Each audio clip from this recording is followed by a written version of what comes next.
G'day guys, it is Ben here from Hunt the Night. What we're going to do today is I am going to give you my initial review of field testing the InfiRay CBL19 device. Now, there's going to be footage rolling while I'm doing this, and I'm not going to talk too much about the footage because the footage is good. Image quality on this, especially for being, 19mm objective lens, is really good. I'm really happy with the image quality, okay? And everyone here knows how much I love my InfiRay devices. We sell a lot of them, and I've never had anything really to concern me too much about them. Why'd I go with this one?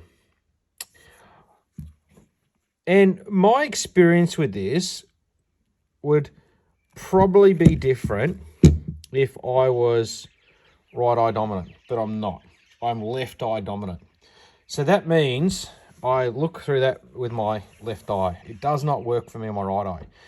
So off the bat, my biggest concern is I can't really turn that around. So that's not in the right position. I like to be able to hold it with my left hand, but I don't have that, obviously, that support. And this gets in the way all the time. I'm really not happy about this, because even holding that in its natural position, this flaps around in front of the lens. I don't really like that. Actually, it had happened to me a few times yesterday in the field, and I don't really like it.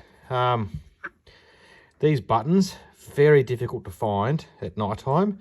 I would say they're impossible to use if you've got gloves on. I would have preferred the menu button to be raised, so I kind of know where it is. The button layout's intuitive, like it is with everything else.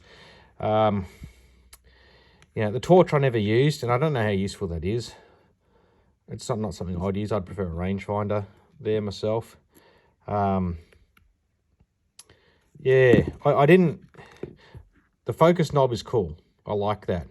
But what I found myself doing a lot when I grabbed it is I'd actually, in my left hand, it would always be upside down. And it works upside down. The menu's on the button, on the bottom of the screen, and the buttons are on the bottom. But if I put it up, the right way, it was a bit hard to use with my left hand.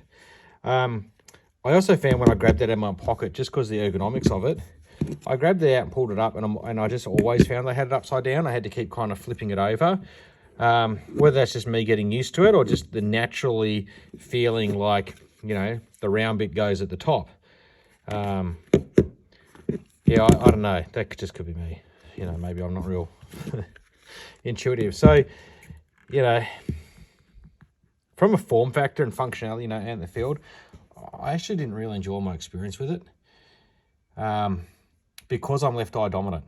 People who are normal and are right eye dominant may not have the same experience, except this. This is always going to piss you off. That's got to be changed, I think. Image quality on this, though, for what it is, being a 19mm device and the price point that it's at, the image quality on this is absolutely fantastic. Absolutely beautiful. I could see, a fox 120 meters away in the bushes, without a problem. The image quality on this is absolutely great. And you got to remember, guys, this isn't a $6,000 monocular. It's not a $4,000. It's not a $3,000. This is a $2,200 or $2,300 monocular. Okay, so you got to think of it like that too. It sits within that entry level of monoculars, but it outperforms a lot of them in that price range. It is really, really good. The picture quality I've got zero issue with. This is incredibly comfortable to use. I really, really like that. That's much better than the Finder. I find that our eyepiece there is absolutely fantastic. I really, really enjoy it. But I just think it, maybe because it is entry level, maybe I'm expecting too much, but I just think that the button system and just that form factor, the ability to better change that around easily, and maybe there's a way to do it. Again, this one didn't come with a manual. I haven't tried. There's no easy way to do it. I'll say that, okay? The focus knob, that's pretty cool. I don't mind that there at all. That, even just on the bench, is just annoying me. So they're the only things I don't like about it, guys. But, picture quality is great. If your expectation is, but if you're left eye dominant, I think you're going to struggle a little bit with it like I am. Now, I'm going to play with it a bit more. because it is pretty cool, and the image quality on it is pretty cool. I will say as well, these buttons, they're actually quite difficult to press. They require a lot of pressure. The pad underneath them to press is quite small. You know, unlike, you know, the Finder series buttons, I find absolutely fantastic. Very easy to get your hand around them. Very easy to press. You know when you've pressed them. I found with these, I was pressing like, have I pressed something?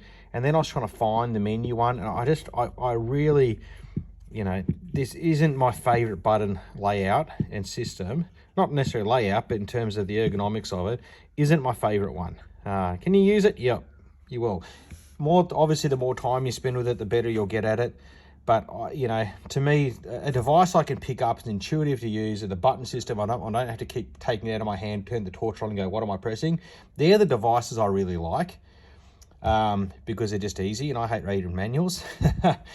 This one I just didn't get that experience with, not off the bat. I'm going to spend more time with it.